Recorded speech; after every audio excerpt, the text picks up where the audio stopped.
Once film grain was a flaw, a byproduct of light, sensitive emulsion, and chemical processing that photographers tried to minimize.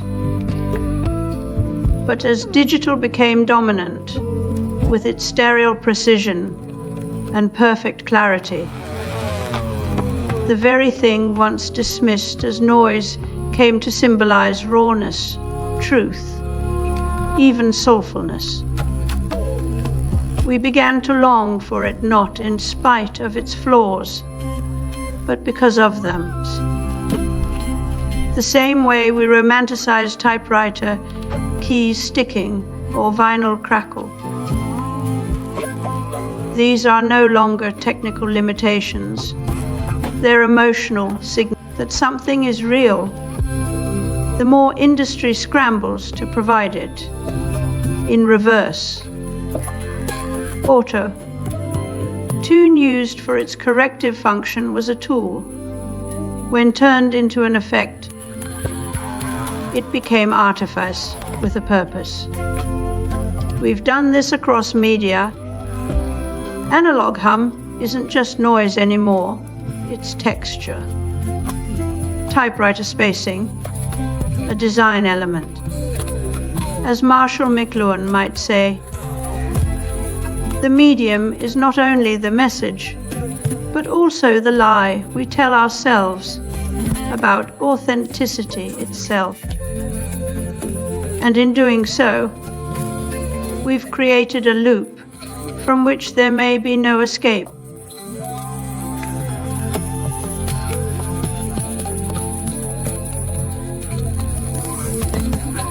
The earliest AI voice generators were constrained by rule-based systems and limited data sets, yet they laid the critical groundwork for modern neural TTS. Neil Postman warned in Technopoly that when a society is ruled by technologies, even our most sacred concepts, like truth and authenticity, are remade in its image. He wasn't just describing an abstract theory.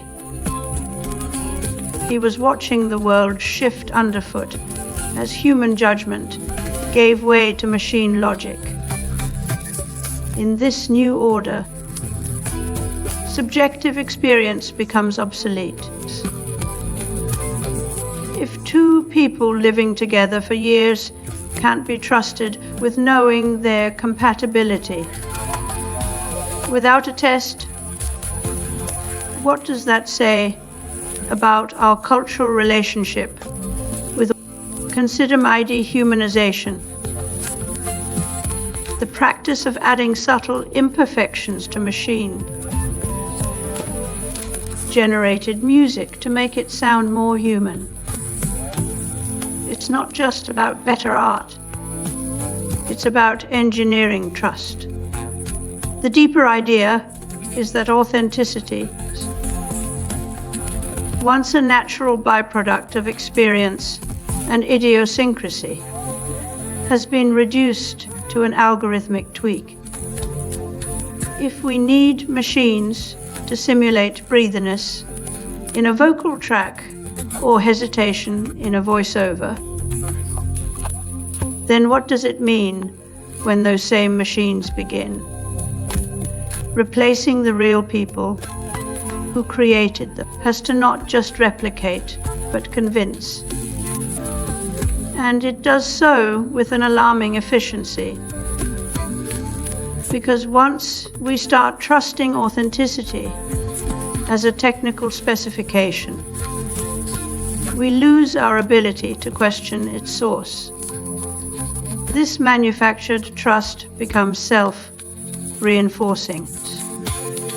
The more we rely on AI to simulate authenticity, the less we demand from real human experience. It's not just that machines mimic us, it's that they come to define what ooze even means.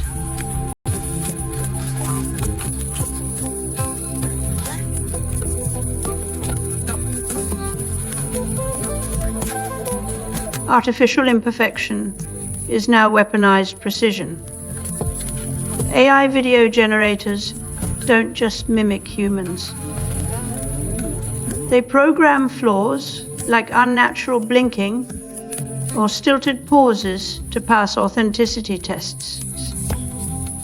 These systems learn what we expect from a real human and deliver it with cold accuracy, creating deepfakes so convincing that the only giveaways are glitches built into them on purpose. On social media, bots don't just spam, they learn to sound like us.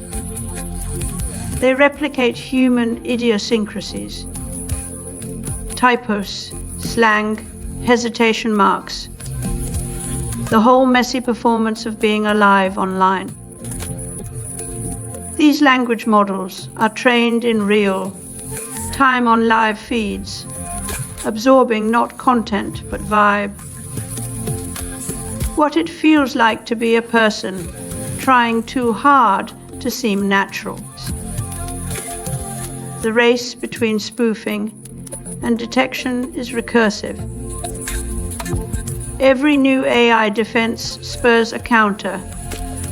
Evolution in the systems it's trying to catch, leading to fakes that are harder to detect, faster to produce, and more deeply embedded into our perception of reality. We're not just dealing with forgery. We're witnessing an arms race where truth becomes the casualty.